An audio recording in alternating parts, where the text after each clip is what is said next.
Le goût et la saveur sont des aspects clés de la sélection, de la torréfaction et de l'infusion du café, et leur rapport entre eux influence notre processus décisionnel.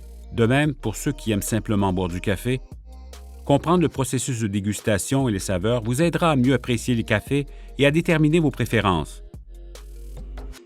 Autrement dit, pour faire la distinction entre le goût et la saveur, nous utilisons des facteurs de goût tels que sucré, salé, amer, umami, etc.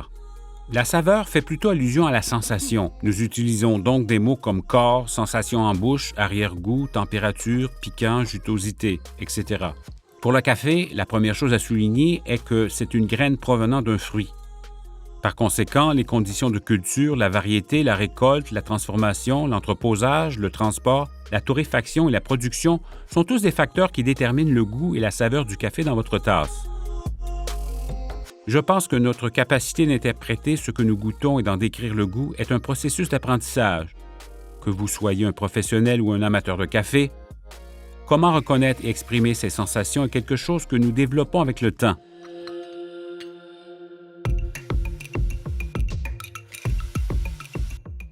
Une grande partie du plaisir pour l'amateur de café est d'être en mesure d'exprimer ce qu'il goûte et une manière courante de le faire consiste à le comparer à d'autres aliments ou boissons comme le vin ou les fruits. Bien sûr, cela variera en fonction de l'entourage, de l'environnement et de la culture dont vous faites partie. La roue des saveurs de la Specialty Coffee Association, SCA, nous donne un vocabulaire commun pour les cafés, surtout si vous vivez dans une société occidentale. Pour nous, torréfacteurs et acheteurs, l'un des principaux outils ou principales méthodes que nous utilisons est le processus de cupping. Le cupping comprend un ensemble de normes reconnues mondialement. Ce point de départ permet à tous d'être sur la même longueur d'onde. Goûter à plus d'un type de café est utile pour avoir des points de référence. En comparant les cafés, il est souvent plus facile d'identifier les différents niveaux d'acidité, le corps, la douceur, la manière dont les goûts changent pendant que le café refroidit, etc. Pour les passionnés qui suivent à la lettre la roue des saveurs ou pour ceux qui utilisent des variantes de la roue, c'est un excellent moyen d'évaluer la saveur de votre café, surtout quand vous devez en comparer un grand nombre. Il est souvent utile de goûter des cafés avec d'autres personnes ou avec des professionnels de l'industrie pour élargir votre vocabulaire sur le café. Certains bistrots spécialisés en café troisième vague organisent fréquemment des cuppings et des séances de dégustation pour le public. Il se peut aussi que vous souhaitiez commander des espressos différents dans votre café local et discuter des différences avec un ami. Parmi les choses à surveiller, mentionnons l'amertume, l'acidité, le corps, la sensation en bouche et l'arrière-goût. Le but est de vous assurer que votre café n'est pas dominé par l'un ou l'autre et qu'il soit plus équilibré et agréable à boire. Dans le passé, j'ai rencontré des clients qui disaient que leur café était amer. Ce à quoi je réponds, est-ce que cette amertume ressemble à un cachet d'aspirine sur votre langue ou à un morceau de chocolat noir?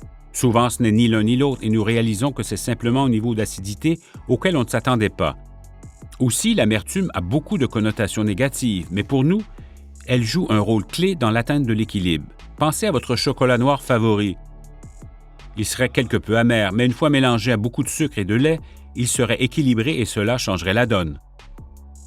Du côté de la saveur, le corps est un descripteur associé au poids du café sur votre langue. La sensation en bouche signifie exactement cela. Comment sentez-vous la texture dans votre bouche? Est-elle mince ou onctueuse comme du miel? En parlant d'arrière-goût, nous voulons dire l'impression durable. Est-ce que le goût disparaît tout de suite ou bien est-ce qu'il persiste?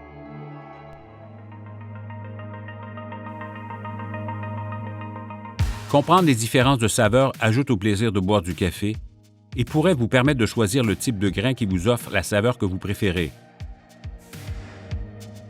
Cela nous aide à prendre des décisions éclairées quant au choix des cafés que nous souhaitons boire, selon notre humeur. Par exemple, si j'ai besoin d'un remontant, j'opterai pour quelque chose de naturel, un café plus corsé, plus intense, avec un arrière-goût prolongé. Un double espresso court aura l'effet d'une gifle, ce qui n'est pas vraiment ce que je recherche.